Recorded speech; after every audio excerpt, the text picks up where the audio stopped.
Evelyn vai contar o testemunho que a Evelyn rompeu.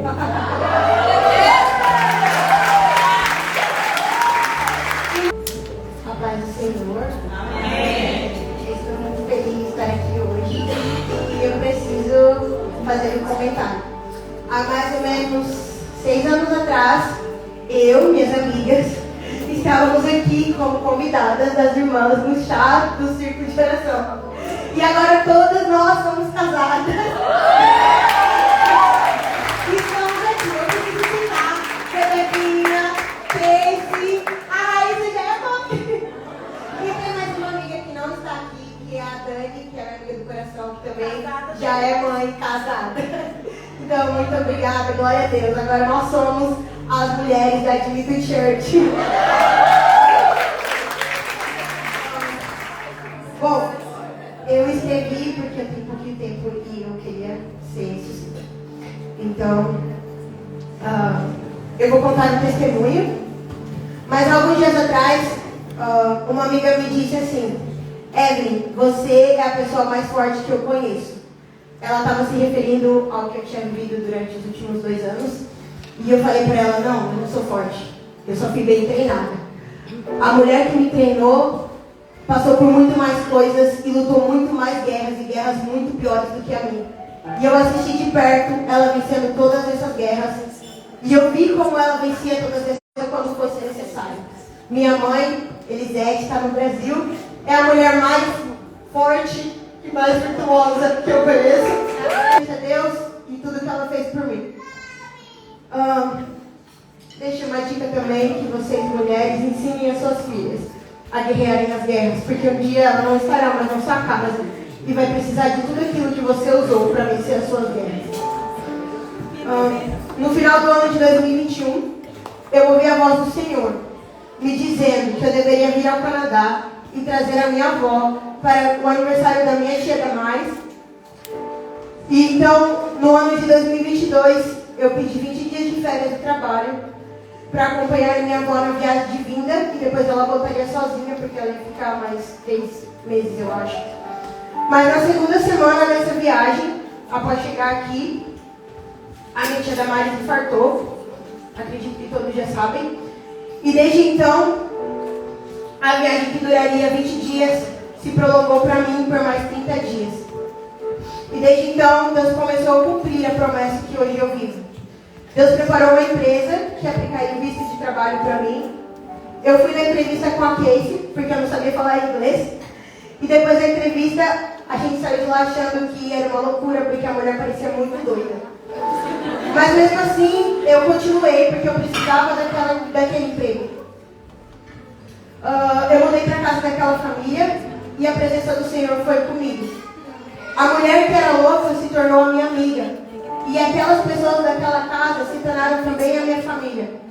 O meu chefe, que era filho de pastor e não entrava em uma igreja há muitos anos, desde a sua adolescência, veio na nossa cantada de Natal do ano passado pela primeira vez, depois de muitos anos, e me disse que o Espírito Santo tocou na vida dele. As crianças, eles sempre faziam questão de cuidar do meu bem-estar em todo o tempo.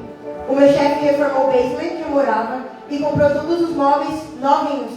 Ele fazia compra no supermercado para mim. Ele pagava Uber todo final de semana para eu poder vir de Whitby até Toronto para congregar e visitar minha família. Ele pagou o meu processo de imigração e todos os demais gastos que incluíam a minha vida no Canadá. Mas no meio de todo esse conforto, eu não estava completa, porque o meu marido ainda estava no Brasil e não podia sair de lá porque ele não tinha visto. E o meu processo de visto teve muitos e muitos contratempos. Eu precisei fazer a prova de inglês para anexar no processo por 3 vezes e nada dava certo. E na 4ª vez, as irmãzinhas do Círculo de Oração lá no Brasil estavam em campanha de jejum e oração pela minha vida. Teve um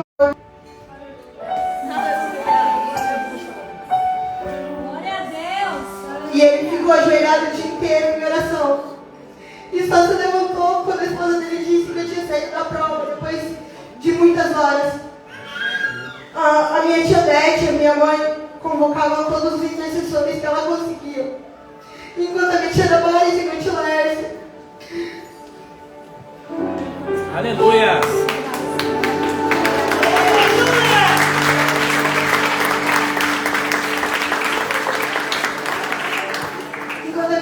pais e meu tio Lércio me carregavam com as próprias mãos deles, para que eu não desistisse. Eu passei na prova, finalmente, 1 ano e meio depois. Agora era só pegar o visto, e depois aplicar para o visto do meu marido vir também. Mas no meio do caminho, de novo, os planos mudaram. A empresa disse que o visto demoraria ainda mais 6, 8 ou não sabia exatamente quanto tempo demoraria para sair. Isso sem contar o tempo de processamento que viria depois do visto do meu marido também. Foi então que pela primeira vez eu desisti. Eu reuni todos os meus conselheiros, conversei com meu chefe, liguei para minha mãe e disse que dessa vez não teria mais jeito. Eu chorei muito com todos eles, porque já tínhamos lutado tanto pelo nosso sonho, pela nossa promessa. Mas eu decidi que preferiria fracassar aqui do que colocar a minha família em risco, porque seria muito mais tempo de espera ainda. Eu liguei para o pastor Paulo para contar, mas ele estava viajando. E naquele final de semana eu não consegui falar com ele. Mas o prefeito tinha marcado um chá de despedida para a liderança das mulheres que tinham sido do outro ano. E eu fazia parte. Então eu fui. E no final de semana, e depois que todas as irmãs foram embora na casa dela, eu contei para ela também. Muito triste. Ela, eu e a tia oramos. No outro dia, o pastor Paulo voltou de viagem. E a missionária prefeita não teve tempo de contar para ele. Mas ela avisou a ele que eu queria falar com ele, era importante. Então eu fui ao culto, no domingo, o pastor Paulo pregou e ele já ia orar para encerrar o culto. E Deus disse para ele orar por mim. Toda a igreja levantou em silêncio e o pastor Paulo começou a orar. E eu chorava muito e a minha alma gritava de muita dor. Glória a Deus. Quando acabou aquela oração, Deus me disse: vocês sairão dessa prisão quando completar o tempo de 2 anos.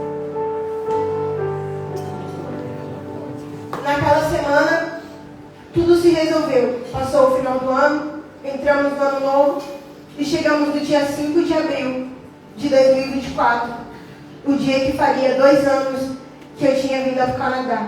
E eu estava no aeroporto de Toronto, abraçando meu marido, que eu não chegar.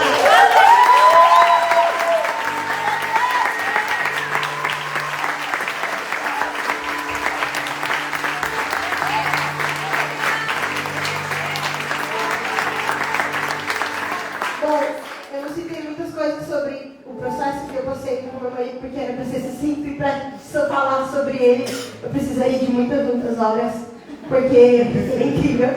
Mas o que eu posso dizer sobre ele: eu me casei com um homem reto, íntegro, temente a Deus e se desvia do mal. E eu dei essa dica aqui para as moças que ainda não são casadas: procure um homem segundo o coração de Deus, porque no dia mal é isso que vai te valer. E o apelido dele é Totoso, eu preciso dizer. Amém, muito obrigada. Glória a Deus.